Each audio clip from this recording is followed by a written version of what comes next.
So the question on everyone's mind is, why is this ordinary pizza man also a paramedic? The 2H ordinance is about the corporate personhood. If the ordinance is approved, then the U.S. Constitution will be amended to say only human beings, not corporations, are entitled to constitutional rights. Good evening from CU Boulder's Atlas Studios. I'm Brittany Moore. Oil prices plunged 14% this year. Increased tensions in the Middle East, the euro crisis, and talks of a fiscal cliff in the U.S. have all contributed to the volatility in oil markets. Amid price uncertainty, the discussion on the importance of the U.S. achieving energy and oil independence continues. To talk about it tonight, we have David Ballou, Director of Crude Oil Origination from United Energy Trading, a leading company in crude oil transportation. Welcome, David. Everyday CU students aren't the only ones excited about the new ski season. CU is also home to a variety of ski and snowboard clubs and teams excited to hit the slopes. Not only is this bag awesome, feasible, and cute, but it's also helping some amazing ladies get back on their feet. Good evening, I'm Brittany Moore. Armstrong and Governor Ritter announced this morning that pro cycling will be returning to Colorado. The last pro race in the state was 20 years ago, and as CBS 4's Dominic Garcia reports, many cyclists are excited to see it return. The race is sure on. Colorado primary elections will be held next week on August 10th. Colorado's national cemeteries are getting a facelift on the federal dime. Welcome back. Let's take a look at our national weather map. Don't let the high temperatures in the Big Apple fool you. There's a low front coming up north that's going to cause some flash flooding possibilities as well as some pretty intense rain and thunderstorms. But that's nothing compared to south of there, where we're going to have temperatures in the 30s and some possible snow in some areas. George and Cammie Lynn were at the dinner table waiting for their pizza when George collapsed from a heart attack.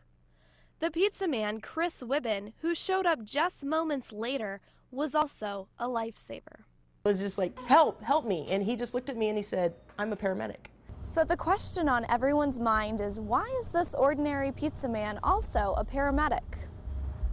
Wibben was a combat medic in Iraq, worked in an Illinois fire department, and is hoping to do the same in Colorado. He ran in here and I said, help him please, and I'm talking to 911 and he's doing chest compressions because my husband had, in fact, his heart had stopped, 40 years old, and he's pumping, and then he got him to gurgle a little bit. The Lynn family will be forever indebted to Chris. I hope he gets everything, I hope he gets everything he wants out of being a paramedic, because that guy is just 100%. We've got to raise these boys, and yeah, thank you. Wibben has become royalty at Johnny's New York Pizza after only 2.5 weeks on the job. He's our golden boy these days, for sure, but an absolute hero for this family more than anybody, but we all have the utmost respect for the guy.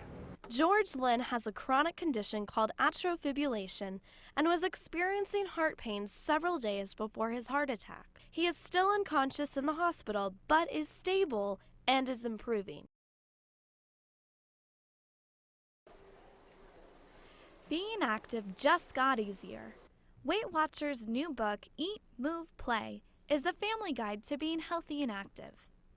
Weight Watchers' Linda Reese says a major goal for the book is to combat child obesity and promote healthy children through good parent role models. We imitate our parents.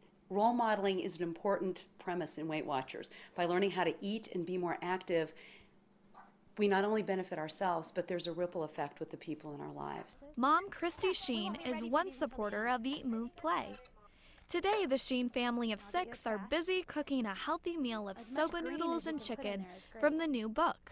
Some good tips and ideas for helping promote that in your kids, especially if you have kids maybe that are resistant to some of those ideas. The book includes tips on nutrition, physical activity, household activities, and parenting. In order to increase kids' excitement for any of the book's healthy tips, parents should merely encourage children to become involved in the activity. A lot of it is just creative, and I think when you start getting engaged in the process, then you're more willing to taste the outcome.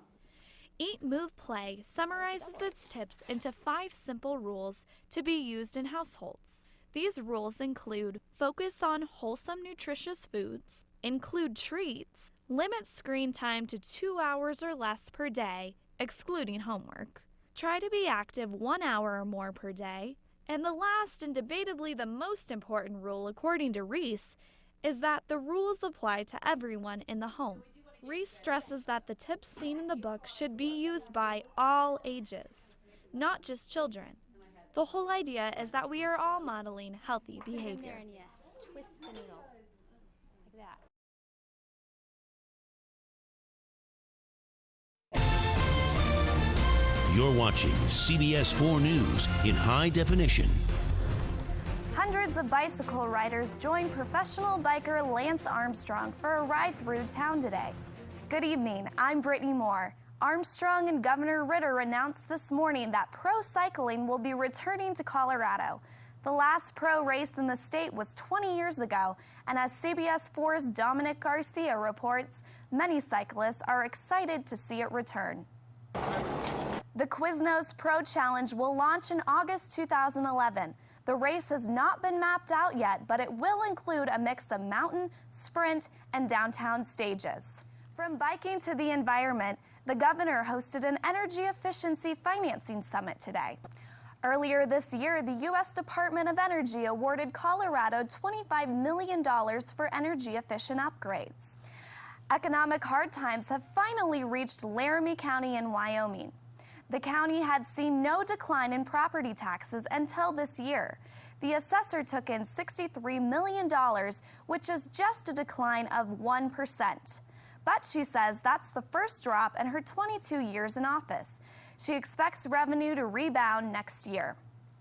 Primary elections are next week in Colorado, and that means some political heavy hitters are weighing in on the races. President Obama is backing Democrat Michael Bennet and Senator John McCain supporting Republican Jane Norton. Denver residents got a taste of farming today. Coming up, we'll show you how getting down and dirty at an urban garden is paying off for one neighborhood. It was exotic food that made nearly a dozen people sick.